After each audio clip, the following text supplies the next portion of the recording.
Saya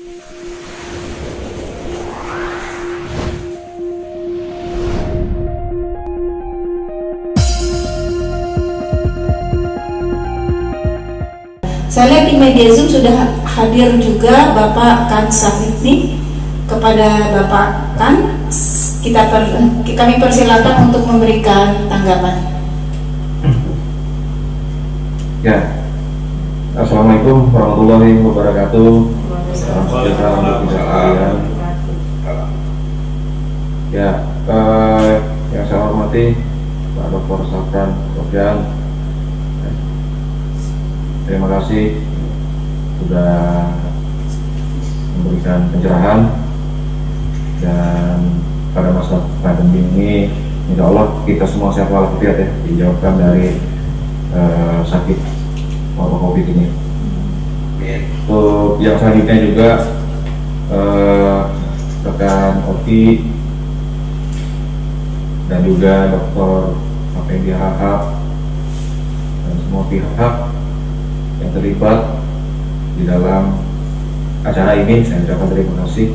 Alhamdulillah kita bisa bersama-sama hadir melalui media daring ini. Baik, kami dari Ekspresidium Kongres 7 IPAT sebenarnya sudah melakukan upaya untuk melakukan langkah-langkah yang strategis, dalam artian begini, bahwa kalau tadi Pak Dr. Safran Sofyan sudah memberikan pendapatnya terkait dengan pelaksanaan KLB, karena ujungnya semua ini pasti KLB, entah itu perdamaian, entah itu putusan nanti inkrah, ujungnya harus pasti menuju kepada KLB. Nah, di sisi lain sudah ada putusan 694 negeri Jakarta Barat yang menjadi patokan hukum juga bagi kita, di mana di salah satu butirnya mensyaratkan bahwa KLB itu dilaksanakan oleh para ketua PENJU ini setelah inkrah. Nah, dalam beberapa tempo hari yang lalu kami juga termasuk Pak Bambang Oyong, Bang Karno Riyadi, Pak Bianda, dan beberapa lagi kawan-kawan senior lain, bahwa kondisi ini bisa kita sederhanakan, gitu ya. Kita sederhanakan, putusan pengadilan negeri itu tidak kita tabrak, tetapi lagi bisa kita jalankan dengan jalan apa? Dengan jalan perdamaian. Ya. Jadi proses di pengadilan itu bisa tidak perlu lagi dilanjutkan sampai inkrah.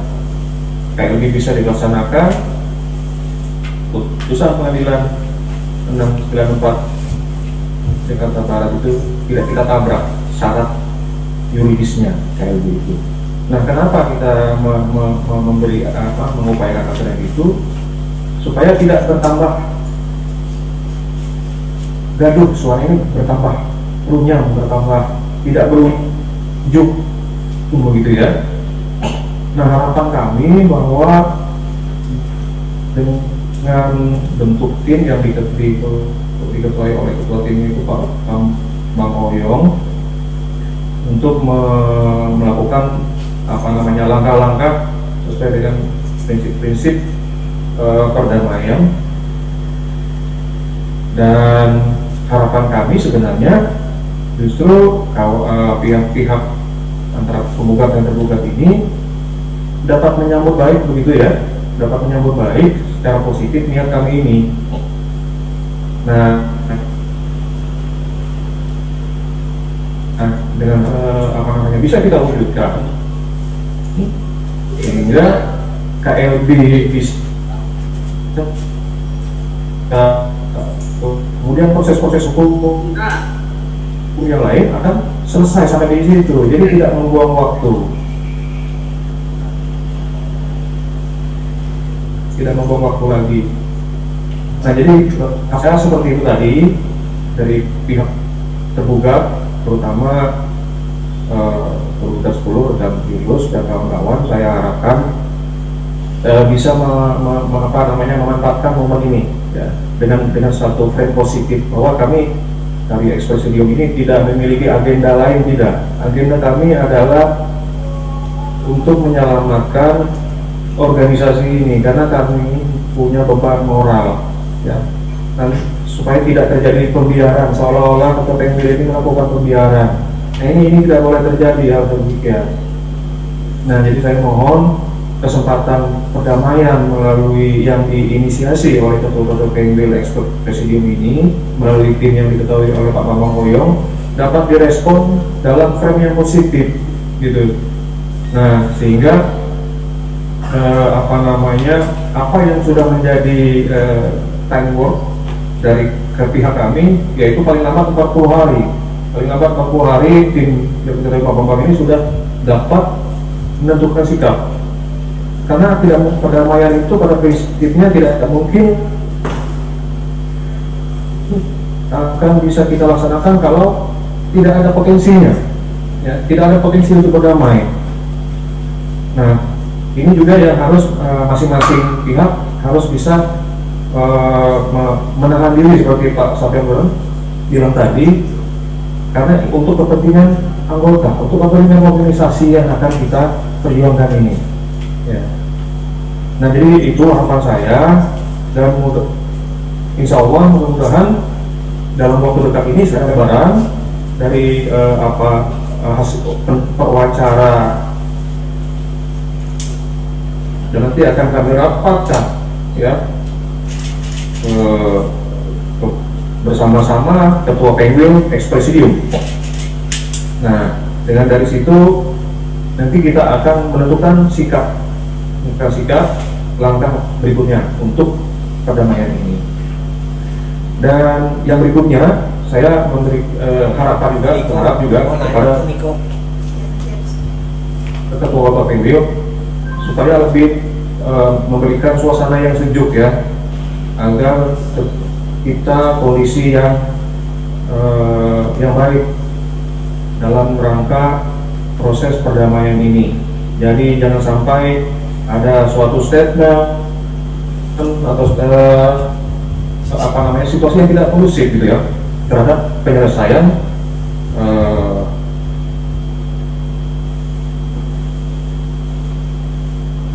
masalah hasil kongres di masa hari ini. Kita tidak perlu banyak berdebat dalam masalah ini di luar pengadilan. Saya kira lebih baik kita duduk bersama lah. Ini pintu sudah dibuka untuk perdamaian dari pihak kami. Tolong ini direspon, tolong ini dipandang dalam hal yang positif, ya. Nah, saya kira itu harapan saya. Mudah-mudahan semakin cepat informasi, semakin cepat hal-hal yang telah kami agendakan itu realisasi, maka akan semakin cepat nanti langkah-langkah yang akan kami laksanakan. Karena kita sudah memberikan deadline sejak kesepakatan kami dari Ekspresidium itu paling lambat itu 40 hari. Insya Allah, harapan saya sebelum 40 hari sudah ada titik itu. Tapi kalau seandainya dari pendekatan yang kami lakukan arah perdamaian ini memang potensinya tidak ada, ya mohon maaf, apa boleh buat, gitu, ya. Berarti tidak ada pilihan lain, tidak ada alternatif lain, bahwa kita mau menunggu hasil dari putusan pengadilan. Apakah itu memakan waktu yang lama? Apakah itu banyak hal yang dikorbankan, termasuk anggota, termasuk organisasi, termasuk waktu dan keuangan terhadap eksistensi IPAK ini? Ya, kita harus legowo seperti Pak Sapra bilang tadi, kita harus legowo karena memang tidak ada pilihan lain. Karena kita ajak untuk berdamai tidak mau, ya sudah. Karena bagi kita orang hukum, saya kira persoalan gugatan di pengadilan itu merupakan sesuatu yang bukan tabu, bukan aib juga, ya Pak, ya. Dan itulah yang harus dianu. Kalau seandainya pilihan alternatif ini untuk berdamai ini tidak ada potensi, gitu, ya. Nah, oleh karena itu saya juga pada kesempatan ini memberikan sedikit informasi bahwa kami Ketua PMB ini dalam posisi tidak berada di salah satu pihak antara tergugat, tidak. Ini merupakan, sekali lagi kami tegaskan bahwa ini merupakan moral kami untuk segera mengupayakan dalam bentuk upaya yang lebih real, konkret, yaitu melalui berupaya untuk mendamaikan. Jadi tidak ada agenda lain. Agenda kami untuk segera mungkin menyelesaikan perseteruan, atau kalau boleh nanti memang bisa dikehendaki, disetujui, potensinya ada, bisa jadi bahwa perdamaian itu terlaksana, putusan PN 694 tidak kita langgar, gitu ya. Kemudian KLB bisa kita laksanakan dengan hubungan seluruh anggota dan hubungan seluruh para pihak yang terlibat. Saya kira itu sementara dari saya. Lebih kurangnya mohon maaf. Wabillahi taufiq. Assalamualaikum warahmatullahi wabarakatuh.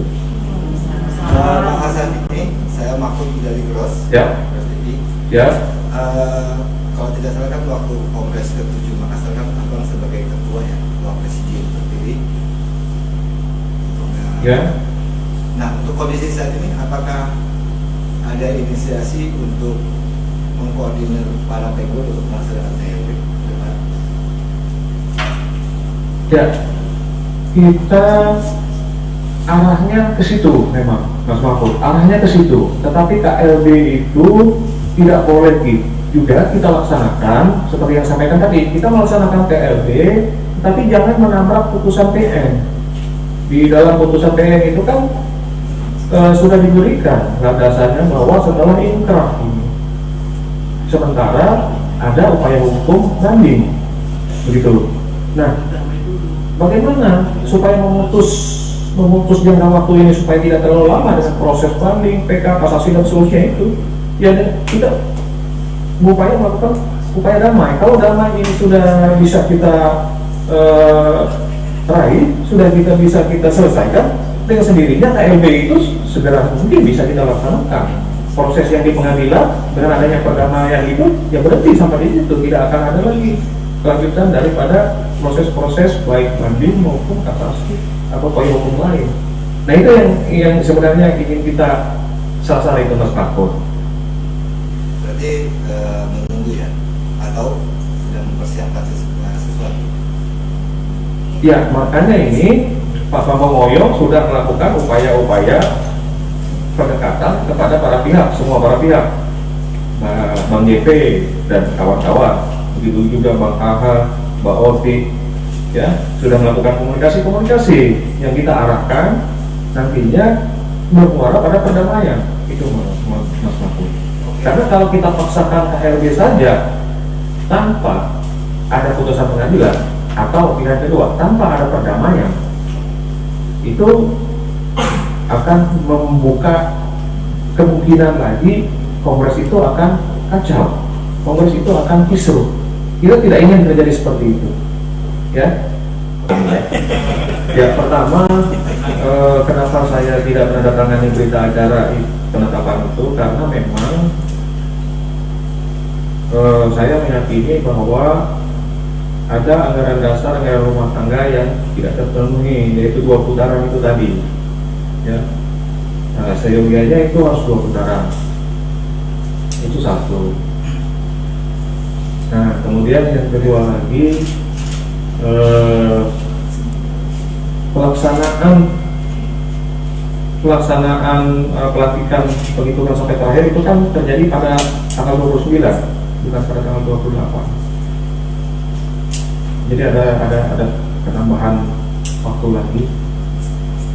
Nah, dan saya tanggal 28 itu karena istri saya jantungnya kumat, ya ada serangan jantung lagi. Tanggal 28 saya tidak ikut serta di tanggal 29, maka saya harus kembali ke Kalimantan. Tapi persoalan yang paling jawaban yang paling itu tadi yang ditanyakan itu tadi, karena saya meyakini ini ada dasar rumah tangga yang tidak dipenuhi, dan sebelum itu saya juga sudah melakukan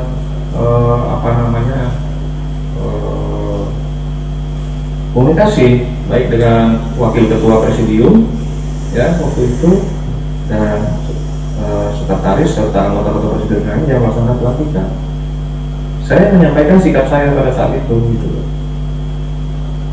Nah, tetapi nampaknya kawan-kawan presiden yang lain ya tetap mempunyai penilaian seperti itu. Ya saya tidak bisa memaksakan kehendak saya sendiri, karena pada prinsipnya presidium itu walaupun saya ketua bukan berarti bahwa semua keputusan itu ada di tangan saya, tidak. Karena ketua presidium itu hanya ibarat kata menjadi pimpinan sidang-sidang di dalam kongres. Tapi keputusan-keputusan dan sikap-sikap yang dilakukan presidium itu seyogianya dan sepertinya sesuai anggaran dasar itu harus dirapatkan dulu dengan ketua-ketua Pengwil 33 provinsi itu sebelum diputuskan. Nah ini kan tidak langsung dilantik seterusnya. Nah jadi itu penjelasan dari saya. Jadi ini ya, ini harus dipahami dulu bahwa ketua presidium itu kan memimpin rapat presidium. Yang memutuskan itu adalah PUR. Yang memutuskan itu adalah semua peserta PUR yang memutuskan. Oleh karena itu, produk yang dikeluarkan itu bukan keputusan tapi penetapan dari presidium. Ya, lagi penetapan. Nah, terkait dengan misalnya ada voting di antara rapat-rapat yang dilaksanakan oleh ketua-ketua PWL yang duduk di presidium itu putusan-putusan yang sifatnya internal. Tapi terhadap hasil kongres yang memutuskan itu adalah PUR kongres, bukan presidium. Saya kira itu penjelasan dari saya. Jadi begini, untuk legalitas tanda tangan itu kan sudah diatur di dalam ADRT bahwa presidium itu terdiri dari ketua-ketua PWL dan di antara mereka dipilih siapa menjadi ketuanya, wakilnya, sekretaris, anggota ya.